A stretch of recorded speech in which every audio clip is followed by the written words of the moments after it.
नमस्कार, श्री स्वामी समर्थ. आता आपण बघणार आहोत विवाहित मुलीला माहेरावरून लोणचं व मोहरी का देऊ नये. नंबर 1, मुलीला कधीच माहेराकडून लोणचं देऊ नये, कारण यामुळे नात्यात तेढ निर्माण होऊ शकते.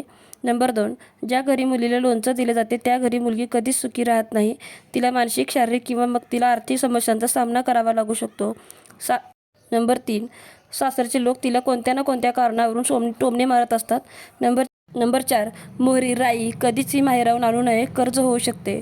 नंबर 5, मोहरी माहेरावरून आणल्यामुळे मुलीच्या संसारात सतत कुरबुरी चालू राहतात. श्री स्वामी समर्थ. व्हिडिओ आवडला तर लाईक, शेअर, कमेंट करा आणि सबस्क्राईब करायला विसरू नका. श्री स्वामी समर्थ. निशंक होई रे मना, निर्भय होई